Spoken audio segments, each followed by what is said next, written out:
In the United States, CEOs of major companies make, on average, 300 times what their workers earn. While the average worker's salary is about $50,000, many CEOs make tens of millions of dollars. According to researchers, in 1970, this pay ratio of CEOs to average workers was only about 20 to 1. So what happened? Why are CEOs paid so much more? Well, first of all, America hosts some of the largest corporations in the world. Walmart, along with 16 other successful businesses, are among the top 50 highest grossing companies in the world.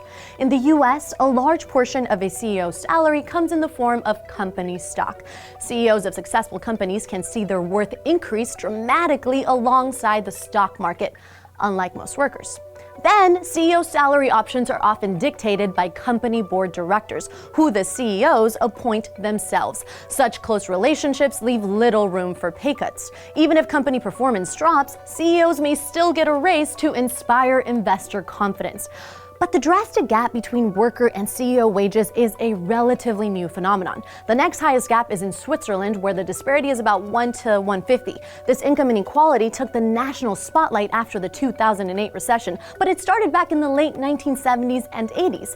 As globalization of the workforce became increasingly common and outsourcing allowed companies to prosper, worker productivity steadily rose. Over the last 40 years, productivity has nearly doubled. Yet due to weak U.S. labor laws and overseas competition, wages for the middle and lower class have barely even kept up with inflation.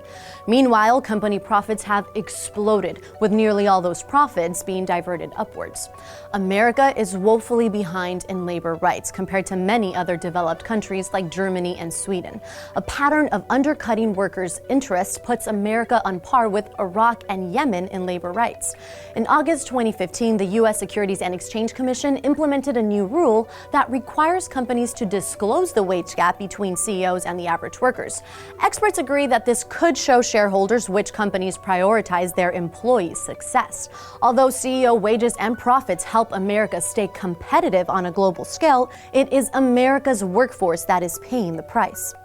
Besides making way more than their low-level employees, many American CEOs have cleverly learned to avoid paying billions in taxes. To find out how they do it, check out this video. They just merge with a tiny company overseas in, let's say, Ireland, and they become an Irish company instead of an American one. And it makes sense. The US has a corporate tax rate of 35%, whereas Ireland's rate is 12.5%. Thanks for watching TestTube News, guys. Don't forget to like and subscribe for new videos every day.